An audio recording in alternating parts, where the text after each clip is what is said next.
Salut, grand fan de MMA, je suis quand même inquiet pour la santé des combattants. Miocic, Bisping a un œil en moins, parce que Miocic, il n'a pas eu un œil en moins contrairement à Bisping, mais il a été blessé suite au hypo répété de Daniel Cormier. Anderson Silva, Justin Gaethje qui n'arrive plus à parler, etc.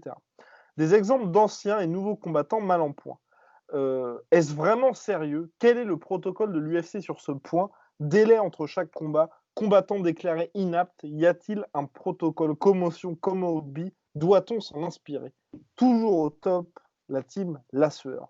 Et ensuite, je rêve de voir un UFC en vrai aux États-Unis une fois la crise coronavirus passée. Quel est le coût global d'un voyage à Vegas pour voir l'UFC? Où trouver son billet et pour combien? Bon, bah d'abord, on va s'intéresser à la première partie de la question, qui est quand même assez intéressant, surtout que notre cher Polydomso est médecin à ses heures perdues pour différents combattants.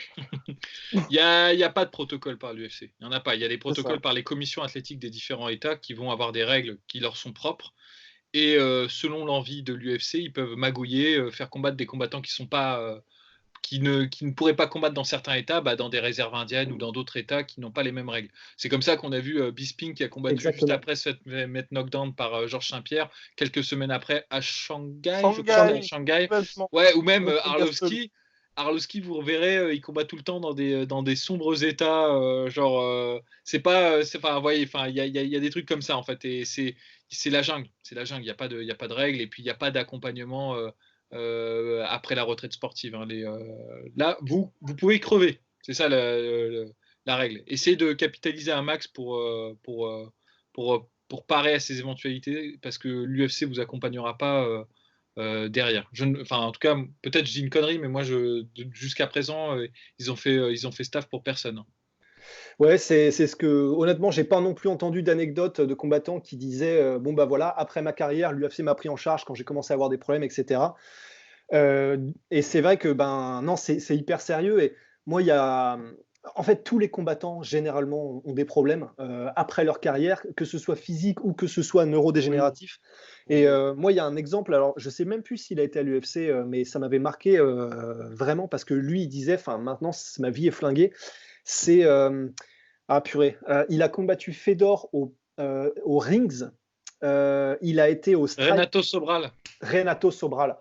Et en gros, lui, du coup, il disait que maintenant, il a des problèmes H24 en fait, et il a surtout un problème H24, c'est qu'en gros, c'est comme si il était sur un bateau qui tangue tout le temps en fait. Et il disait c'est intenable, ma vie est intenable en fait. Et il disait le seul moment où j'ai pas ça, presque paradoxalement et presque comme un coup du destin, c'est le moment où je fais du jiu-jitsu brésilien. Et sinon, le reste du temps, quand je suis debout, quand je suis avec mes gosses, en gros, j'ai la tête qui tourne et ça passe pas, etc. Et il disait, ouais, si j'avais à tout refaire, je ne deviendrais pas combattant, quoi. Et pourtant, c'est vraiment, c'est une légende, je sais pas, mais vraiment, il fait partie du haut du panier. Il a combattu les meilleurs. C'est vraiment un nom du MMA. Et ça, voilà, c'est parce que lui, il donne comment dire, son vécu, son expérience. Il y en a plein d'autres qui soit n'en parlent pas, soit évidemment que j'ai pas pu voir. Soit c'est terrible. Mais voilà. Genre Gary Goodridge, par exemple. Gary Goodridge, atteint de démence, tu vois. Donc il y a énormément de combattants qui ont des soucis. Et j'ai presque envie de dire, quand tu as des soucis qui sont uniquement physiques, c'est ça, dans le meilleur des cas, tu as une hanche qui est flinguée. C'est un peu voilà, ça. Quand tu es comme Bass-Routen et qu'en gros, tu as un bras qui ressemble maintenant à une canne à pêche, ça fait chier, mais tu t'en es pas trop mal sorti. Non, mais c'est vrai, tu vois. Mais surtout que c'est exactement ça. Ouais, parce qu'il y a même Crocop là, qui avait fait un AVC, ouais, voilà, des trucs comme ça. C'est terrifiant. Ouais, c'est clair que généralement, ils finissent pas bien, quoi. Ça, c'est certain. Et en plus de ça, c'est un truc, on a plus ou moins effleuré le sujet quand on a parlé du durcissement du menton, du conditionnement du menton. Mais c'est un sujet qu'on maîtrise mal, même scientifiquement. Donc, c'est difficile de mettre en place. Tu ça une fois que les mecs sont morts. Ouais, exactement. Comme en NFL. Donc, comme c'est un sport jeune.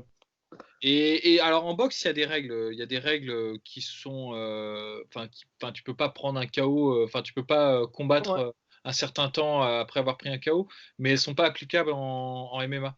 Et même ces règles-là, finalement, de boxe, elles Elle n'évite même pas aux boxeurs le fait d'avoir une retraite super difficile avec moult problèmes, CTI, Parkinson, et j'en passe. C'est un truc, bon, de toute façon, on n'est pas fait pour se prendre des pains dans la gueule, hein. Ça c'est certain, quoi. Enfin, pas à ce rythme-là, parce que ce que les gens ont du mal à comprendre, c'est que même des combattants qui n'ont pas pris beaucoup de coups, ils vont avoir des problèmes derrière, et les gens vont se dire, mais il n'a pas pris de KO dans sa carrière, mais c'est parce que le sparring et tout le tout team, et les weight cuts en plus, enfin, c'est impossible, c'est une équation à plusieurs inconnus, d'autant que génétiquement, on n'a pas tous la même résistance. Il y a des gens, tu vas prendre un mec comme Jack LaMotta, il a vécu jusqu'à 95 ans, pourtant il a passé la première moitié de sa vie à prendre des pains dans la tête, la deuxième moitié de sa vie à fumer, à picoler, à faire la fête, et il était relativement lucide jusqu'à à peu près 90 ans. Donc, mais ça, c'est un cas sur 1 million, quoi. Après, tu as des gens, ils vont juste prendre quelques coups, et puis on prend Joseph Valtellini, par exemple, qui a mis fin à sa carrière, alors qu'il n'avait pas beaucoup de combats, pas beaucoup de guerres non plus, donc c'est assez étonnant. Et en plus, qui était au top. Qui était au top, et dans une petite catégorie, parce que généralement, on voit ça beaucoup chez les lourds, parce que la puissance de frappe est telle que tu vois, tu fais 5 rounds avec Ngannou, tu perds 15 ans d'espérance de vie, quoi. C'est sûr, tu vois.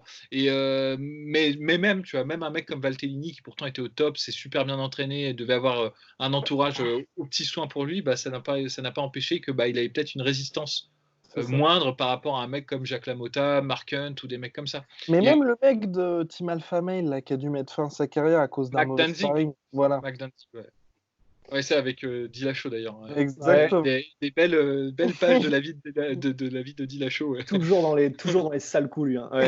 Mais c'est vrai, et en fait, le problème, c'est que ça va être un sacré dilemme, mais de la même manière qu'il y a eu cette espèce de. Je sais pas où ça en est, mais pour la NFL, il y a eu le film avec Will Smith qui était basé sur une histoire vraie de ce docteur Concussion qui a essayé de mettre en lumière justement les dommages dramatiques qui étaient causés par les chocs répétés au football américain. Ça ne doit pas être beaucoup mieux en MMA, tout comme ça doit être encore pire en boxe anglaise. Et c'est vrai que c'est là où c'est vraiment. Je ne sais pas comment est-ce que vont gérer ces problèmes-là, si vraiment ça prend de l'ampleur, mais pour les organisations comme l'UFC, enfin toutes les organisations de MMA, comment est-ce que tu gères ça, sachant que, évidemment, oui, tu es conscient que tes combattants prennent cher, qu'en gros, le business, il est fondé sur des dommages causés, que se causent des humains entre eux. Mais comment est-ce que tu fais, sachant que, si on commence à mettre soit des casques, soit des gants plus rembourrés, soit des protocoles, des trucs comme ça, tu tues ton sport à petit feu. Donc, je ne sais pas comment est-ce que l'UFC va gérer si ça prend de l'ampleur, mais pas évident, quoi. Non, mais déjà, pour moi. Pardon, en plus, j'allais dire un truc sur les masques, les casques. On sait très bien la problématique que ça pose. C'est-à-dire, en voulant faire bien, finalement, parfois, on fait mal parce que les casques.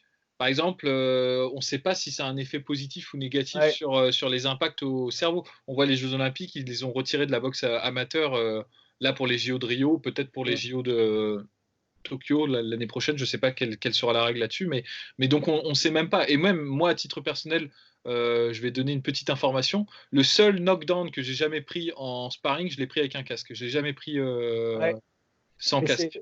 Et c'est marrant parce que déjà, premièrement, perso aussi, en fait, moi je déteste mettre des casques parce que en gros, c'est déjà au-delà du. Tu vois pas les coups aussi, tu vois pas arriver. Tu vois moins bien ce qui vient, tu t'es moins à l'aise, etc. Et en plus de ça, de la même manière, je sais plus qui disait ça, mais c'était un combattant pro aussi de MMA qui disait. En fait, le casque, ça pose un peu le même problème que quand tu as des gants de, mettons, 12 ou 14 onces par rapport à des gants de MMA de 4 onces. En fait, lui, il préfère des chocs avec les gants de MMA, en fait. Parce qu'il dit le problème, c'est que ce soit avec le casque ou que ce soit avec les gants beaucoup trop rembourrés, d'un côté, que ce soit à main nue ou que ce soit avec les gants de 4 onces, tu as un impact qui est franc. C'est-à-dire que tu prends un coup, c'est clair que c'est dur contre dur.